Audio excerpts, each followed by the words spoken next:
Hello, Yes. everybody, and welcome. Rana Ayyub is as an investigative reporter, an author.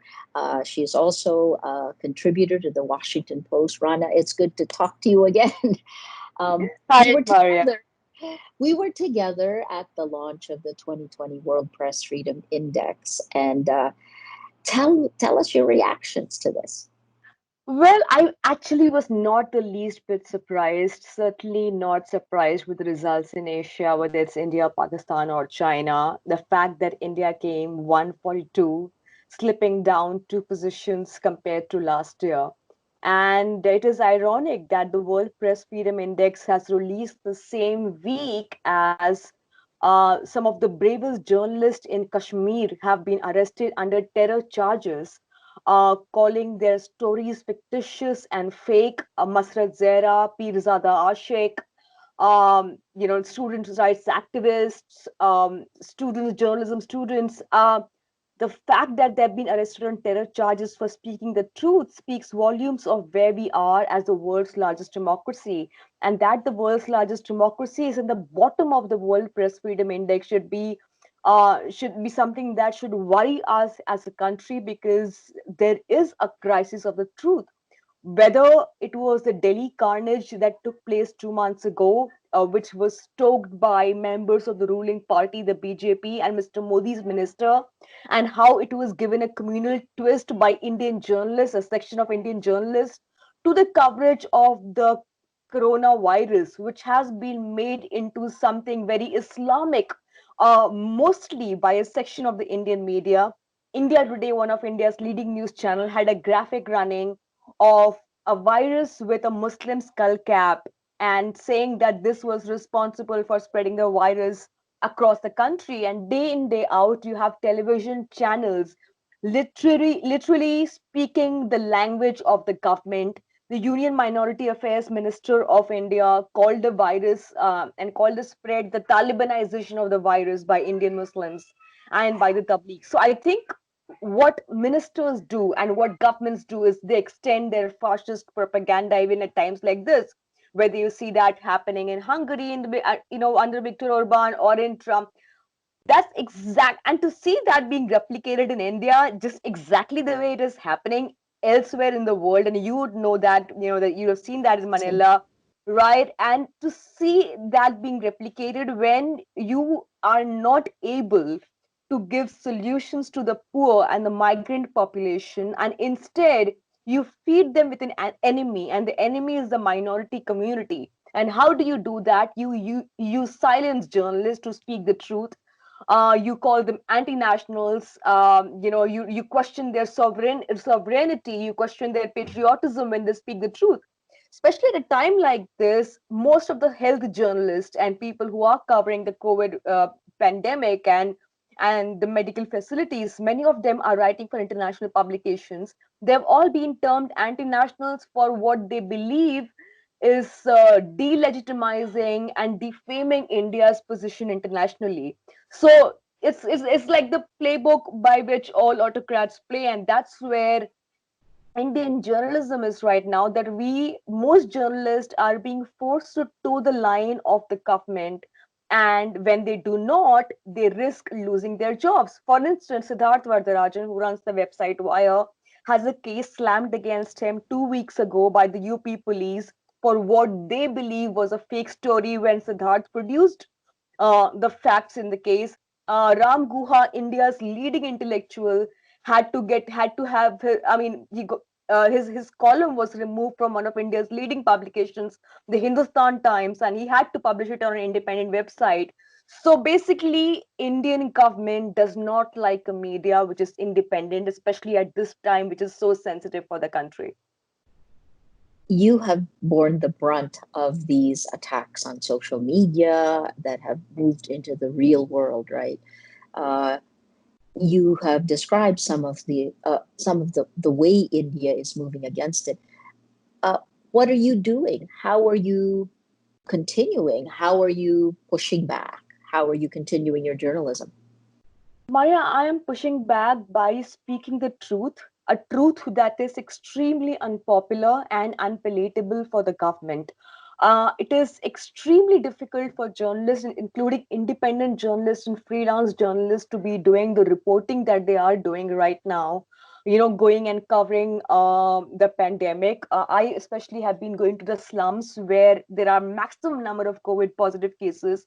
I do not have any camera person at my disposal. I do not have any health, any safeguards, any protective gear at my disposal. I don't have a car where the driver who will drive me to these locations. So we're all doing this ourselves. And then we come back to our families. We don't have separate homes. So I'm coming back to my family, jeopardizing their health, jeopardizing my own health. And I'm not the only journalist who is doing this. Independent journalists are having it really tough at this point of time. But for the last couple of years, I mean, I lost my, after I resigned from Tehelka in 2013, I was jobless till 2018 because no organization would touch me for my truth, because there was an indirect warning that they could not hire me. So I have been working independently till Washington Post got me on board last year, and it has been slightly easier on me. And I have been writing for international publications. I have been doxxed. I mean, the kind of hate campaigns against me that have been unleashed by the state. A porn video with my image mobbed in it spread across the country. I was doxxed.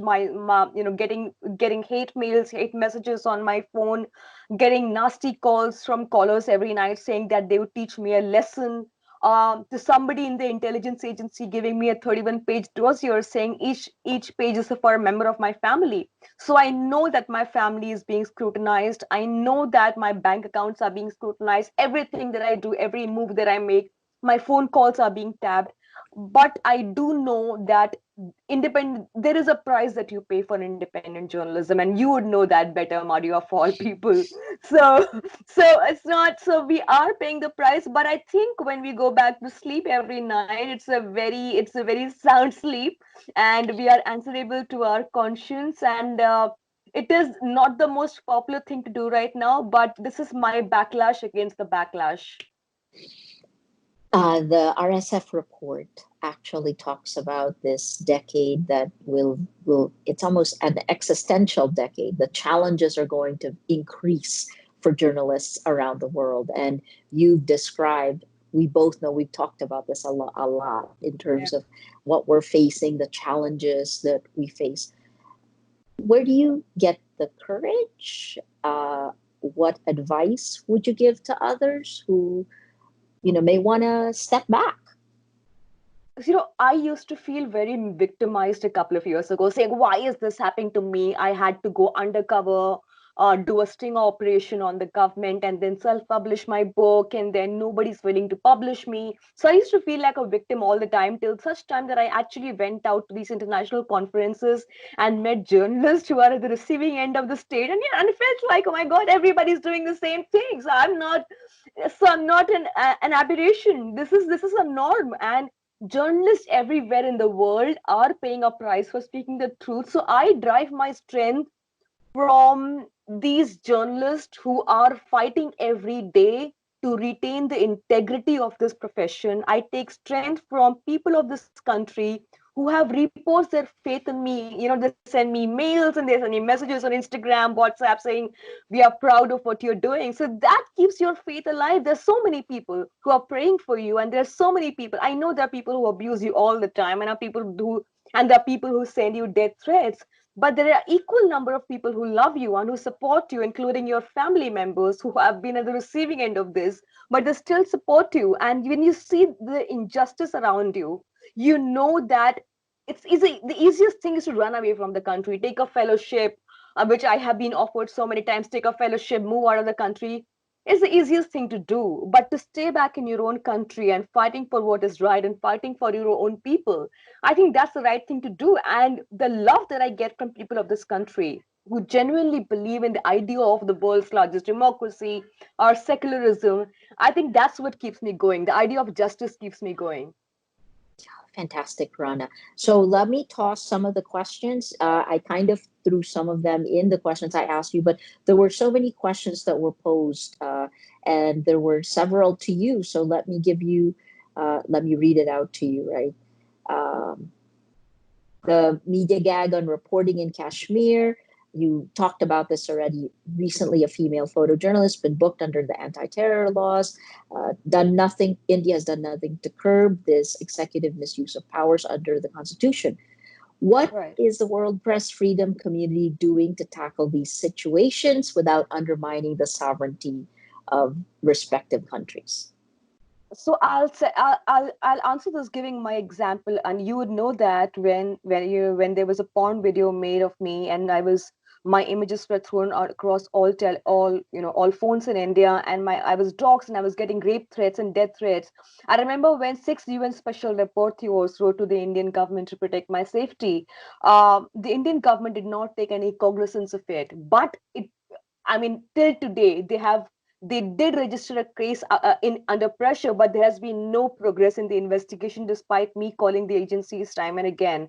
So I do know that when the UN says something, or when RSF says something, or other journalism organizations say something, it does add to some kind of pressure, although it does not reflect on the ground in terms of security for us. So whether it is Masarat Zehra or Pirzada Ashik, the fact that the international community is watching is in a way a big support for these people. And I think it's about, especially in Kashmiri journalists, I think they have been telling the most unpopular stories for decades, and they are the bravest journalists that I have seen. I remember when I went with Dexter Filkins of the New Yorker and traveled to Kashmir incognito, and when we went undercover and when we went to hospitals to cover what's happening in Kashmir, the lockdown, and I was questioned, my patriotism was questioned. So Kashmiri journalists have to face this day in, day out. So it's about time that organizations like RSF, CPJ, IWMF, everybody really has to pull in their resources and tell these journalists that they are needed, that they're valued, that they're respected, and that these organizations have their back. Fantastic, fantastic. Rana, we the global community hopefully is coming together, right? And hopefully we stand up, we continue standing up. Thank you so much for your Thank thoughts. you so much. Thank It's you. good to, Hope we meet in the real world soon. I know, hopefully. See you soon. We've been Lots speaking of with love. Rana Ayyub. Thanks. And Bye. bye bye.